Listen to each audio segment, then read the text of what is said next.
¿Qué tal? Muy buenas tardes. Gracias por conectarse como todas las semanas en estos diálogos que construimos acá en el archivo más importante de la educación chilena, aquí a metros del corazón de la República, en el archivo Mineduc, biblioteca especializada en estrategias de educación, en tesis sobre cómo educar mejor, en escrito de profesores, que está abierto, por supuesto, a la ciudadanía para que conozca la producción que se hace en el país sobre este proceso y complejo, interesante esfuerzo para educar a los niños y las niñas en nuestro país. Tenemos este espacio desde hace aproximadamente un año y medio, creado para conversar con artistas, con creadores, con gente que está involucrada en el mundo de las ideas, en la perspectiva de pensar un mejor país, pensar una mejor democracia y pensar también en formas para habitar la vida contemporánea que está compleja de una manera más consciente, creativa y crítica. Hoy día, una querida invitada que se ha dedicado persistentemente hace muchos años a la pintura, a la gestión cultural, a la creación. Melania Lynch, gracias por estar acá. Muy buenas tardes. Hola Samuel, gracias. Bueno, Melania tiene mucho que contarnos seguramente y vamos a conocer, ¿no? Parte de sus procesos, de su mundo creativo, de sus esfuerzos por mantener la vigencia de la pintura. En esta perspectiva de pensar la educación, la sociedad, lo político, el país que tenemos. Melania, quería preguntarte, ¿qué te anima a insistir en el trabajo del arte? Ya estás hace mucho rato en eso. ¿Qué te motiva? ¿Cuáles son tus fuegos para continuar y decir, sí, en esto me quedo? Em, yo creo que tiene que ver como, o sea, la verdad es que he tratado de salir del mundo del arte varias veces y no lo he logrado, o sea, he intentado como escaparme a otros lugares para en el fondo hacer la vida un poco más fácil, pero no lo he logrado porque mi forma como de comprender el mundo es a través de las imágenes y también de poder expresarme, o sea, de poder relacionarme con el mundo. Eh, y creo que ahí en ese lugar hay como un espacio de resistencia y de libertad también a todas las formas más tradicionales de habitar, que un poco se escapan de reflexionar acerca de la vida, de lo que somos, de cuestionar dónde habitamos, lo que sentimos y, y todo ese tipo de cosas. O sea, mi trabajo tiene que ver como con el existir, un poco eso. ¿Cuándo decidiste nombrarte como artista? ¿Ya en la universidad, ya en la juventud, ya en la infancia? ¿Tenías un rollo particular con las imágenes, con la pintura, con la lectura? ¿Cómo fue esa etapa donde uno va a definirse a qué se dedica o qué quiere ser? Mira, yo de chiquitita empecé a comprarme pintura sin saber pintar. Tenía un poquito me daban un poquito de plata a mis papás o algo así, y yo me compraba un óleo y le preguntaba a la persona de la librería cómo se usaba, cosas así. Y siempre fui muy sensible, pero en mi familia me decían que era dramática. Entonces siempre pensé que tenía que estudiar teatro. Y ya, yo pintaba todo el día, pero me decían, no, que tú tienes que estudiar teatro porque el drama y todo eso. Entonces, claro, cuando salí de la universidad, o sea, del colegio, eh, hice todos los intentos por entrar a estudiar teatro, pero no quedé en ninguna escuela, porque claramente me ponía nerviosa, no me acomodaba mucho el público, tener gente al frente o hablar en público. Entré a estudiar danza. Pero de ahí nunca paré de pintar, hasta que en algún momento dije, en realidad tengo que estudiar arte, si eso es lo que hago. Y entré a estudiar arte y me confundí más todavía, porque ahí uno se empieza a relacionar con los otros estudiantes de arte, y yo veía que todos tenían más o menos ideas más definidas, claras, como que sabían más o menos qué era lo que les interesaba, y a mí me interesaba todo. Entonces me paseaba de un lado a otro y me costó mucho como encontrar realmente mi línea de trabajo. O sea, por suerte estuve en la Universidad Arcis, que había todo ese espacio para la experimentación y bastante como desprejuiciado, entonces nunca me forzaron como a encontrar a temprana edad, digamos, como mi camino. Lo que sí, yo tenía esa tenacidad de probar y probar y probar hasta poder, o sea, hasta que en algún momento ya me di cuenta que estaba en un camino, y ya, ahí empecé a sentirme más cómoda con el ejercicio, pero claro, fueron muchos años al principio de experimentar y de buscar cuáles eran mis formas. ¿Cómo fue tu experiencia en el colegio? ¿Cómo fuiste como alumna, ¿no? Cuéntanos esa Melania del séptimo, del octavo, del cuarto medio. ¿Te gustaba ir al colegio? ¿Aprendiste? ¿Fue relevante la experiencia del colegio en tu formación? Fue relevante más en el sentido ¿En qué colegio estudiaste, por favor? Estudié, salí de o sea, estuve en tres lugares. Primero estuve en el San George, después estuve en el colegio SEC y después terminé en un instituto en Valparaíso. Y mi experiencia en el colegio fue bastante simple, digamos. Nunca tuve problema como con los ramos tradicionales. Sin embargo, siempre tuve mucho entusiasmo por arte, deporte y ese tipo de cosas. Y en los recreos iba a trabajar como voluntaria en la biblioteca, organizaba concursos de pintura, de dibujo. Era bien activa como en el centro de alumnos. Y además eso me hacía escapar un poco de las otras asignaturas, que no tenía problema, pero era muy del montón.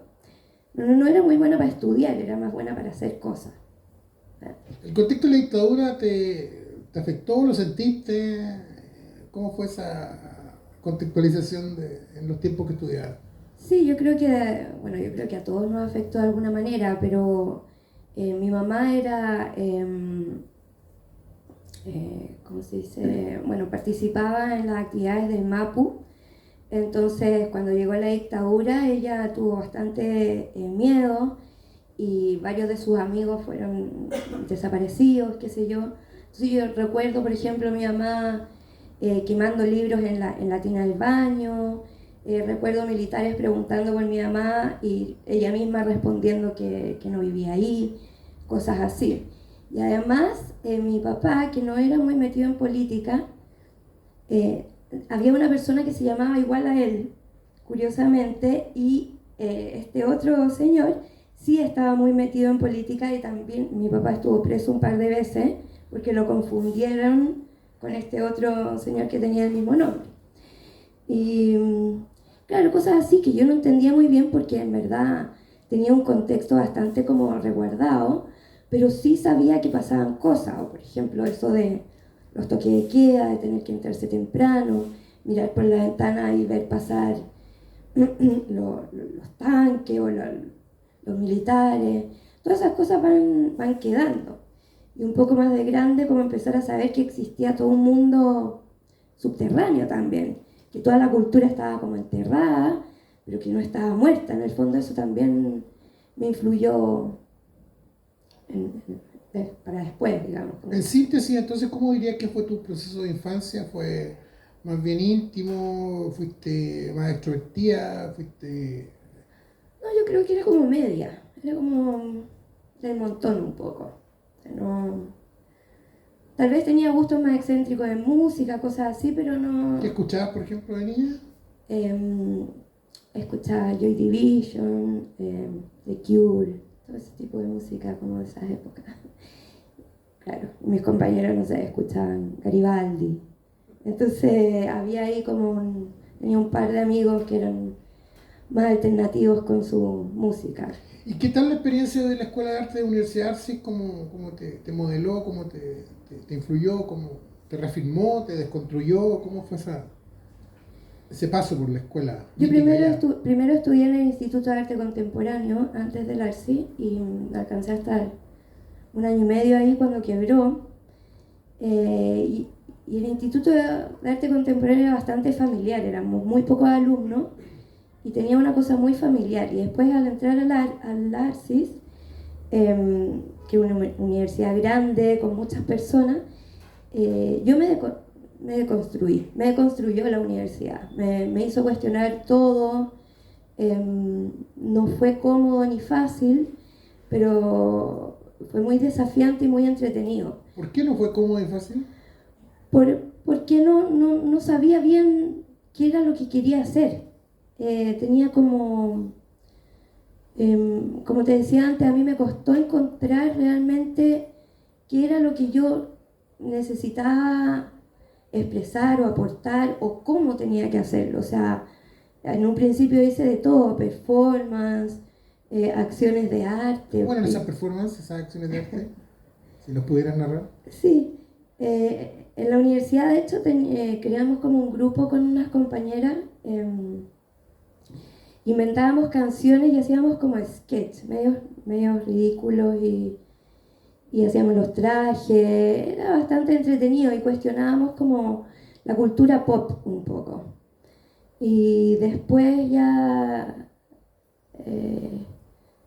hice algunas performances un poquito más serias, cuando ya después de la universidad en Caja Negra.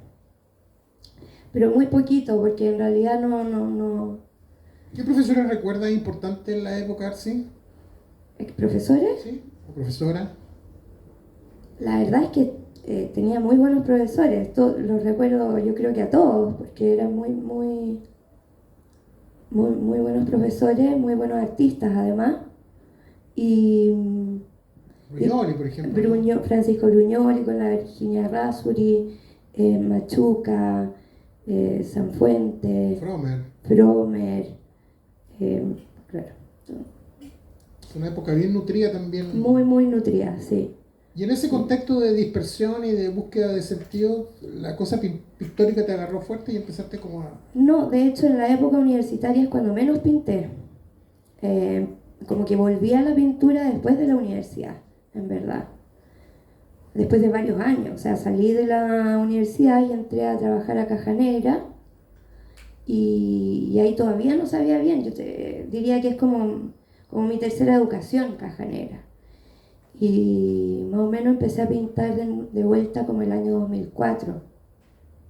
Háblanos un poco de eso, Colectivo Caja Negra, para quien no conozca, también fue un espacio que estaba enclavado en el corazón de la calle Irarrázaval, un taller histórico, ¿no? Que se armó a finales de los 70, donde pasaron importantes artistas, Villarroel, Montes de Oca, fundada por, entre otros, Fernando Vandevingar, un lugar de crítica, de reflexión. ¿Cómo fue esa experiencia? Y si nos puedes contar qué era Caja Negra, para quien no lo conozca. Bueno, Caja Negra era un espacio donde había muchos talleres de artistas visuales en la época que llegué yo, en donde, claro, cada uno tenía su taller y se iban desarrollando distintos tipos de proyectos colectivos a partir de ideas o de textos que principalmente elegía Víctor Hugo Bravo, que era el director. Aunque también el espacio estaba abierto para que cualquiera pudiese crear algún proyecto y trabajarlo en conjunto. Cuando yo llegué, yo creo que yo era la más joven o de las más jóvenes del taller, entonces fue nutritivo en el sentido de que vi ya a los artistas trabajar como profesionalmente de alguna manera, o sea, como sin tener a alguien que le diga lo que tiene que hacer, que era un poco lo que ocurre en la universidad, que te dan cierta guía, ¿no?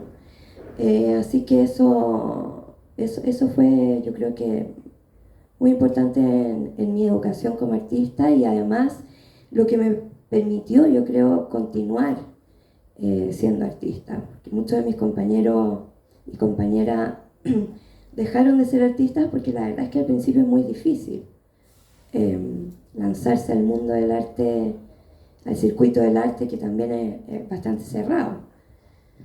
Caja Negra está ubicada ahí a metros de la calle Pedro Valdivia, ¿no? Ahí en plena avenida Irarrázaval, y habían artistas tan diversos como por ejemplo Mario Zeta, Paz Carvajal, René Valkinston, en, en Manuel Víctor Hugo Ormazábal, Bravo, Mauricio Bravo. Mauricio, pasaron, es un lugar de tránsito de muchos artistas. ¿Cómo te ves ahí en ese espacio de Caja Negra? ¿Quién era Melania dentro de ese mapa que estaba ocurriendo ahí en los años 90? Em, yo era bien inquieta, era bien inquieta y bien metiche, así, me gustaba ver lo que todos estaban haciendo. Y después de un tiempo ya empecé a meterme más en la organización y ayudar en la coordinación de las exposiciones. ¿Dónde pusieron, por ejemplo, para quien no sepa lo que pasó ahí en el colectivo Caja Negra? Expusimos, bueno, en varios lugares de Santiago, en Temuco, en Buenos Aires, En y el también norte. en el norte. También hacíamos intervenciones en lugares. Había un proyecto que se llama Proyecto Cubo, donde lo instalábamos en distintos espacios y se invitaba a intervenir este lugar, este pequeño cubo. Un cubo de metal, ¿no? Que Era la estructura de un cubo, entonces era un cubo abierto, solamente como el dibujo en el espacio de un cubo. Y ahí podían ocurrir muchas cosas, desde performance, lecturas de texto, intervenciones con objetos, eh, distintas sonido. cosas, sonidos, sí. ¿Y tú antes de llegar a Caja Negra tenías noción de lo que ahí había ocurrido? Porque Caja Negra tiene una historia de los años 70, ¿no? Sí, yo sabía un poco porque yo conocí a los hermanos Bravo en el Instituto de Arte Contemporáneo y ellos ya estaban en Caja Negra. Entonces yo ahí ya conocí lo que era Caja Negra antes de entrar al ARSI. Así que sí tenía, o sea, como que ansiaba poder tener un taller ahí en el fondo.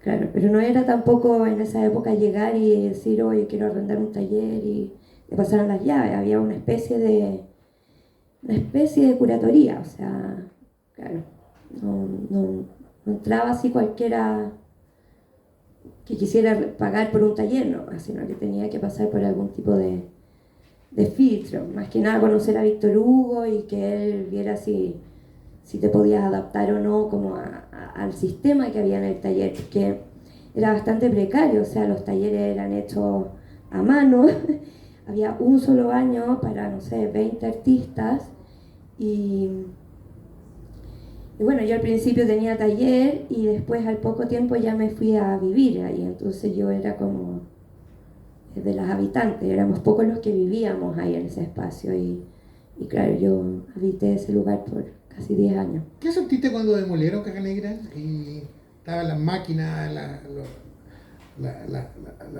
las máquinas excavadoras, toda la demolición que generó ese... Sí, fue bien triste porque además yo ya no vivía en Chile cuando ocurrió eso.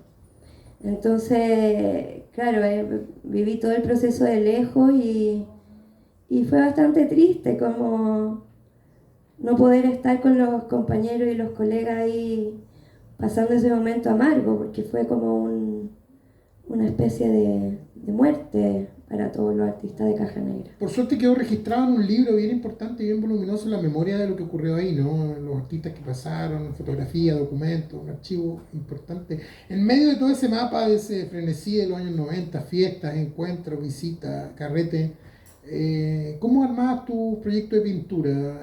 ¿Cómo era para ti pintar? ¿Te demorabas? ¿Era trabajoso? ¿Era angustiante? ¿Trabajabas en el día? ¿Trabajabas en la noche? Cuéntanos cómo tu proceso creativo. Em, Mi proceso creativo, que en esos tiempos era distinto que ahora. Em, pero yo soy bien trabajólica, soy bien disciplinada, me gusta despertarme temprano y acostarme tarde, trabajar lo más posible, es lo que más me gusta. Y, y claro, soy bien concentrada en el fondo para trabajar. Y las ¿Pero te cosas gusta? me gustan mucho, ¿O es te lo es que más me difícil? gusta. Me gusta que sea difícil. Eh, yo creo que si fuera fácil no estaría tantas horas tratando de solucionar problemas, que tal vez para cualquier persona son problemas muy irrelevantes como, no sé, color, forma, simbologías. Entonces, sí, me gusta mucho, mucho trabajar. ¿No te es difícil, no te es angustiante, no te es Eh, complicado? Donoso hablaba que cuando terminaba de escribir una novela terminaba en la posta, en el hospital, con fiebre, ¿no? no, a mí me pasa un poco, no, no tanto, pero cuando pongo el trabajo fuera del taller y ya como que se cierra eh, ese trabajo, en el fondo ahí como que se me genera un vacío, pero la verdad es que no me produce angustia, me produce tal vez preocupación de querer solucionar un problema, pero no.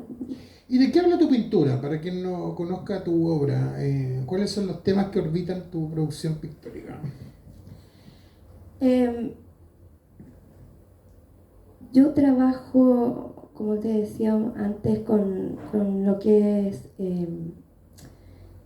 la existencia, ¿no? El habitar y problemáticas que tienen que ver con eso, cómo habitar, desde las emociones sobre todo. Cómo uno percibe o cómo yo percibo el mundo y, y claro, y cómo puedo en el fondo hacerme parte del mundo. Entonces encontré en la simbología eh, cosas que me sirven para poder hacerme parte del mundo, porque en los símbolos todos podemos interpretarlos, ¿no? Por ejemplo, aquí la serpiente fue un momento en que yo empecé a trabajar con la serpiente y las culebras o esa forma cuando volví a Chile, que yo sentía que era un cambio importante en mi vida. Y además me, me tuvieron que operar y sacar el útero, entonces también sentía que había como una renovación en mi cuerpo y en mi energía y en mi pensamiento, en todo, en mi alma, ¿no? Había un cambio bien potente y la culebra o la serpiente como símbolo me identificaba, pero también creo que es un símbolo que le puede identificar o puede hacerle sentido a muchas otras personas, como no sé, las calaveras, que es la muerte. Claro, a lo mejor yo lo siento o yo la utilizo en un contexto que para mí es parte de mi historia, pero yo sé que a la vez otras personas también van a reconocer esa simbología y van a poder apropiarse y interpretar o identificarse con la imagen, no desde mi punto de vista, sino que desde un punto de vista propio. Hay muchas mujeres en tu pintura, ¿no? Niñas, adolescentes, gente, formas que aluden a distintas mujeres. ¿Por qué te interesa pintar tantas mujeres? Mira, todo partió cuando yo tenía como 23 o 24 años que leí un libro de una escritora mexicana que analizaba cuentos antiguos. Y había un cuento en particular que me llamó la atención que se llamaba Vasalisa la Sabia, que tenía como varias cosas de distintos cuentos. Es un cuento ruso, una historia rusa, o eslava más bien.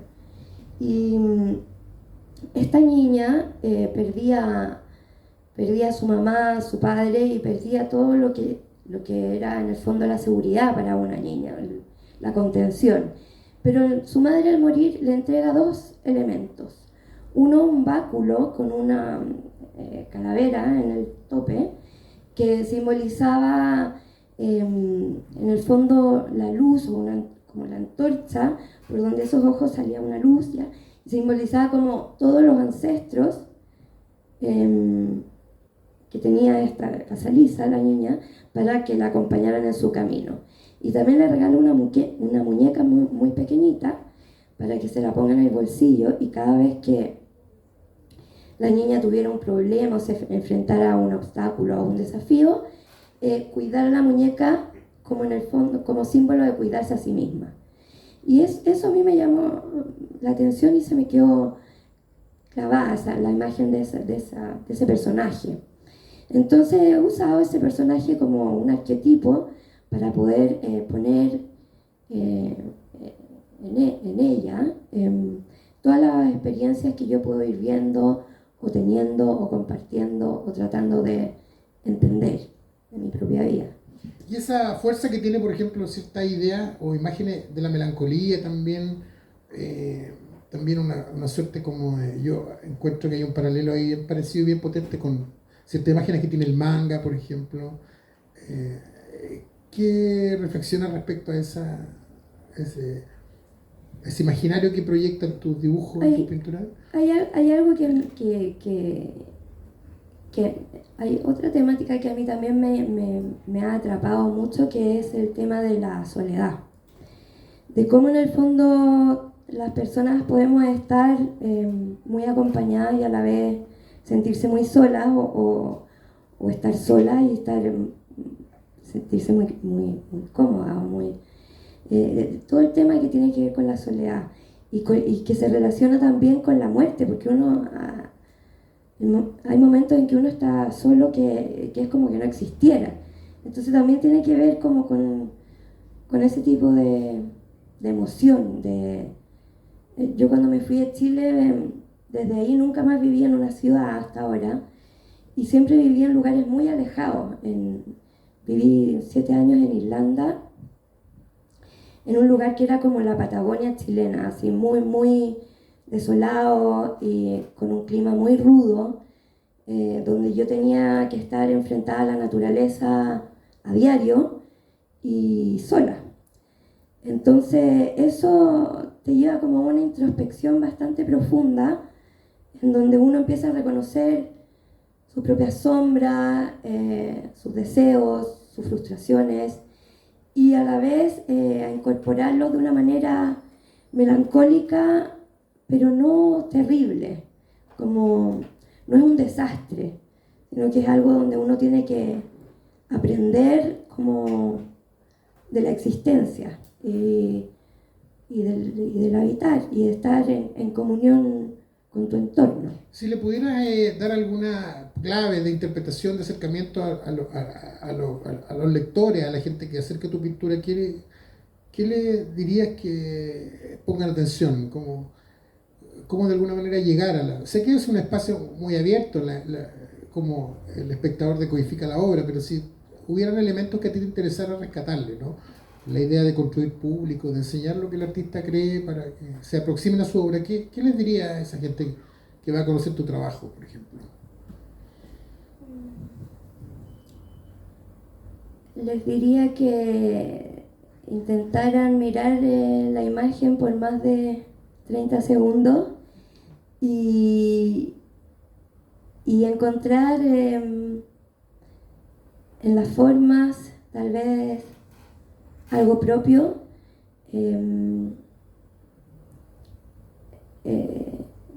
Claro, no sé, llama un poco a la emoción, a la reflexión de las emociones y a conectarse como con el propio ser. Eso me interesa, que las personas lleguen, o sea, se vayan como con un sentimiento y que a partir de ese sentimiento se puedan reflexionar acerca de sus propias vidas y también de lo que ocurre en el contexto. Tú has vivido en varios lugares del mundo, contabas que habías vivido en Irlanda, también has estado varias veces en Europa, eres una viajera permanente. ¿De qué te ha servido a la hora de galvanizar tu imaginario visual, tu propuesta pictórica, la idea del viaje, la idea de cambiar de locación? Yo no sé si yo me llamaría buena para el viaje, sí me siento más cercana a la idea de ser nómade, que tiene más que ver con hay un término en inglés que es the wanderer, que es como una persona que va buscando, encontrando y alucinándose con distintos lugares, culturas, personas. Yo creo que moverme me hace mantener esa cosa como más primitiva, también más primaria, que tiene que ver con no estar tan cómoda en un lugar, tiene que ver con comprender que las cosas también son efímeras. Que, y que claro, que no somos... O sea, desde que empecé a dar vueltas, me llama la atención cuando las personas hablan de las cosas como absolutas. Por ejemplo, no, es que las personas son de tal manera. Y yo digo, no, pero tal vez aquí son de esta manera. Porque hay cierto contexto, porque hay cierta política, porque hay cierta historia en el lugar, pero si uno se va moviendo, te vas dando cuenta de que las cosas no son como son en un solo lugar, sino que son de muchas otras maneras. ¿Te gusta mucho la naturaleza, los árboles, las olas, el mar, las islas? ¿Hay alguna reflexión sobre eso, de por qué llevarlo a la pintura? Eh,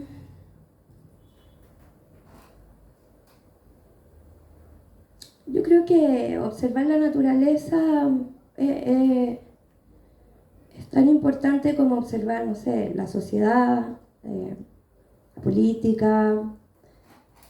Es como una cosa más. Yo me siento atraída por la naturaleza como por un deseo de comunión, como con el espacio y el medio ambiente y todo lo que ocurre en estos tiempos que uno ve, digamos, cómo se ha ido o cómo hemos ido destruyendo el mundo y de alguna manera me gusta perpetuar ciertos paisajes más puros de la naturaleza. No sé. Estuviste hace poco en Polonia, un país que ya conoces bien, que conoces a varios artistas de allá, conoces cómo funciona. ¿Qué te trae de Polonia y qué hiciste en este último viaje? Que pudiste estar con gente como Mario Zeta, con obras de Mira Berrío, bajo la curatoría de Víctor Hugo Bravo, Bestia en Llamas, ¿no? Se llamaba Bestia en llamas, la sí. propuesta. ¿Y qué hiciste? ¿Cómo fue? Cuéntanos un poco para conocer de tu primera palabra, ¿no? Esa experiencia en ese país. Interesante también, ¿no? Sí, muy interesante. O sea, no sé si interesante, pero es un muy bonito país. Su cultura es muy, muy potente y su gente es muy resiliente y es muy alegre, curiosamente. Como que yo creo que es un pueblo que ha sufrido tanto y que sigue como con... Está ahí en este mismo momento, en el límite de una guerra. Pero claro, hay una... Frontera con Ucrania, por Es ejemplo, ¿no? frontera con Ucrania, sí, en algún lugar con Rusia también. Eh, no sé, me gusta el cielo, me gusta caminar por lugares donde está el pasado y el presente al mismo tiempo. Me gusta que el idioma sea incomprensible, que la comida, no sé, tenga otro sabor, que la gente se ría de otras cosas. En mi trabajo, que es este que estamos viendo aquí, bueno, la exposición era en una catedral antigua, uno de los pocos edificios que quedó parado después de la Segunda Guerra Mundial. Y a mí me tocó trabajar en este espacio que era como un arco. Y yo vengo trabajando hace un año, un par de años, bueno, si miro más hacia atrás ya lo venía haciendo sin darme cuenta, pero plasmando en murales, haciendo pintura en murales y también dibujo. Y de a poco he ido como despegando un poco el dibujo del muro. Entonces, esto para mí fue un desafío en el sentido de que yo quería trabajar con dibujo en el espacio. Y estas figuras, bueno, Bestia en Llamas se llamaba, era la curatoría, y que hablaba un poco de todos esos monstruos internos que salen en algún momento y que se involucran en todos los actos de la superficie y también del inframundo que tienen que ver con los seres humanos y con lo que ocurre, digamos. ¿Quién componía también esa muestra? Si nos puede hablar de los invitados también que estaban convocados. Bueno, Bienal Nómada es muy bacana en el sentido de que trabaja con artistas de países curiosos. O sea, por ejemplo, hay artistas de Kosovo, habían de Ucrania, de Bangladesh, de Ecuador, de Brasil, pero no hubo convocatoria de artistas, por ejemplo, de países más tradicionales como Estados Unidos, Francia. Entonces es muy bonito poder compartir con personas y artistas que viven realidades absolutamente diferentes y conocer también sus procesos de obra, cómo en las imágenes o en los objetos empieza a aparecer la historia de vida de cada una de las personas. Eso. ¿Quieres que diga nombres? Algunos nombres que, por ejemplo, participaron también, ¿no? Chileno, por ejemplo. Sí, chilenos, bueno, está Víctor Hugo Bravo, que es uno de los curadores, Mario Zeta, Ricardo Villarroel, Danilo Espinosa, Carla, Mila Berríos, Claudia Manieri. Bastantes de esos artistas también participaron en Caja Negra, entonces había también una cosa familiar en la exposición, dentro del montaje, porque varios de nosotros viajamos. Una pregunta nada que ver, pero ¿cuál es tu relación con Chile, por ejemplo? ¿Tú vas a regiones?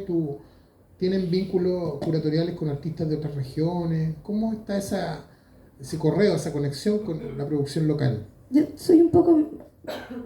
No conozco muchos artistas de regiones, pero sí he hecho varias exposiciones me gusta mucho exponer en regiones, más que en Santiago. De hecho, tengo más exposiciones en regiones que en Santiago. Y me gusta mucho trabajar en centros culturales, porque creo que la relación del arte en los centros culturales con el público es mucho más abierta, es más nutritiva también, en el sentido de que ocurren distintas cosas en los centros culturales, no solamente artes visuales. ¿Te tocaba hacer, proyectos con colegios? ¿Te toca visitar colegios del país? Poco. No, hace muchos años, hace como... Bueno, la verdad es que el año 2017, 2018 y 2019, para el Día de las Artes Visuales, yo vivía en la playa, en Isla Negra, y me llamaron de 3 colegios del Litoral Central a hacer un día de artes visuales, de arte contemporáneo con niños de escuelas públicas de ahí. Y son experiencias exquisitas, porque al final uno sale mucho más educada de lo que uno puede realmente entregar. Si pudiera dar ideas respecto a qué hacer con los colegios, con los niños, con las niñas que van a la clase de educación visual, de artes visuales, ¿qué sugeriría? Estamos aquí en este espacio que permite acoger ideas. ¿Tienes alguna propuesta? ¿Se te ocurren cosas que podrían ocurrir en la relación entre un artista y un colegio? Yo creo que en los colegios sería bueno que los proyectos en arte fueran colectivos. Creo que es importante que los artistas o las personas que tienen vínculo o interés en el arte aprendamos mejor a trabajar con otros artistas, porque el trabajo creativo es bastante solitario y a veces uno se puede quedar enfrascado o separarse demasiado de lo que ocurre. Entonces creo que es importante que desde chiquitito comprendamos que los trabajos artísticos o de las artes visuales son bastante exquisitos cuando se hacen de a grupo. ¿En qué puede colaborar el arte a la brecha social que tenemos en el país? Un país tan diferenciado, ¿no? Donde hay educación para ricos, educación para gente que tiene menos. ¿Cómo puede colaborar el arte de alguna manera a unir esa brecha o no tiene nada que hacer, crees tú? Es que el arte tiene que ver con la reflexión, ¿no? Y la reflexión no tiene sector social ni... O sea, todos tenemos la capacidad de reflexionar.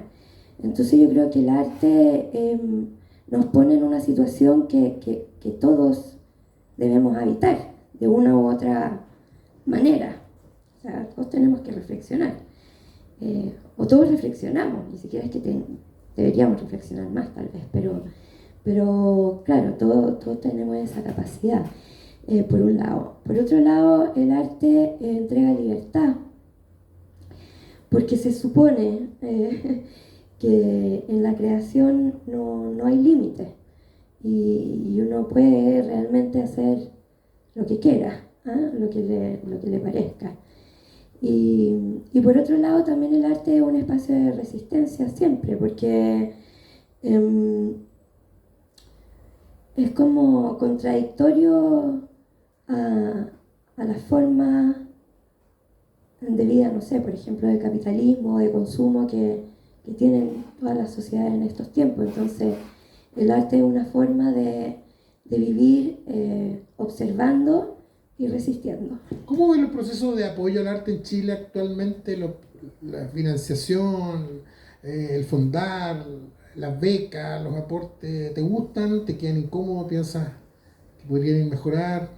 Estamos en un lugar que puedes decirlo abiertamente, así que se toma nota de lo que puedes pensar ahí.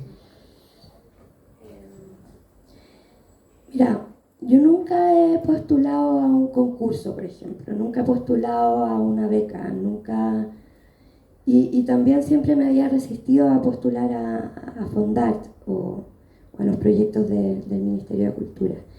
El año pasado postulé por primera vez no, este año, por primera vez a Ventanilla Abierta y con Mario Zeta, y lo obtuvimos para poder ir a Polonia. Pero es un proceso bastante complejo, sobre todo en el post. Porque hacer el proyecto, claro, uno sí sabe bien cómo hacerlo, porque es un formulario, todo bien. Pero el problema yo creo que en estos fondos, ya sea Ventanilla o Fondar para creación, que yo creo que cuando dan el fondo, están más preocupados de cómo uno rinda el fondo de lo que realmente el artista quiere hacer. Y la verdad es que uno como artista siente que te están haciendo un favor, como que no se agradeciera la idea de que existan artistas que permanezcan en la función de la creatividad. Y claro, por ejemplo, te voy a poner un ejemplo. En Irlanda también hay fondos estatales, ¿ya? Y claro, uno postula tal cual como en Chile, aunque es mucho más profunda la idea que la forma y la economía. Y al terminar tu proyecto, cuando ya te han entregado el financiamiento, tú terminas tu proyecto y tienes que entregar un informe completísimo de lo que hiciste, con registro de la obra, con el alcance que tuvo, con la reflexión que tú sacaste de lo que hiciste. Y ellos tienen un archivo donde, como una biblioteca digital, donde se guardan todos los proyectos que han sido financiados por el Estado. Y no te piden rendición de la plata. O sea, una rendición general, pero no detallada. Y creo que eso hace que también el artista pueda crear de manera mucho más profunda, sin estar pensando, porque aunque te den el financiamiento, igual uno tiene que estar pensando en que tienes que hacer exactamente lo mismo que dijiste, y además rendir perfectamente, porque así es. Pero la verdad es que no siento que se preocupen mucho realmente de lo que uno va a hacer. Estamos pronto al plebiscito de salida de lo que va a ser la propuesta constitucional. ¿Cómo es el lugar del arte y de la creación, de la cultura en general, el lugar de la cultura en el Chile que viene, ¿no? Que se está dibujando prontamente para que la ciudadanía sancione qué es lo que quiere y no quiere? ¿Tienes alguna opinión? No te voy a preguntar si vas a votar rechazo a prueba, pero ¿cómo vas Te lo puedo decir, me da lo mismo, pero... ¿estás más bien crítica frente a lo que viene? Yo estoy crítica, sí, estoy un poco asustada. Yo creo que a todos nos pasó que tuvimos mucha esperanza después del 18 de octubre, se abrieron mucho las mentes, empezamos a pensar de que las cosas se podían hacer distintas, cosa que ya ha pasado muchas veces en la historia de la humanidad, ¿no? Y ha sido, después de la pandemia, muy fuerte darse cuenta de que nosotros mismos como sociedad dimos vuelta de nuevo al miedo y al no querer seguir como persistir en esta idea del cambio y de la amplitud de la evolución en el fondo de la sociedad. Creo que estamos volviendo atrás con todo esto que se habla en estos días y con esta nueva propuesta, que no la he leído y la verdad no creo que la lea tampoco. Quiero agradecerte, Melania, haber estado conversando acá en el archivo de educación del Ministerio del ramo acá en la República de Chile, y agradecer también al equipo que hace posible este proyecto, Richard, Claudia, Paulina, y al público en sala que está aquí todas las semanas conversando para conocer tu propuesta y nuestros invitados que vienen a hablar de su mundo, de su imaginario, de sus obsesiones, temores y fantasía. Agradecerte muy fuertemente tu convicción, tu insistencia y desearte mucha suerte y mucho ánimo en todo. Gracias y nos encontramos la próxima semana. Muchas gracias.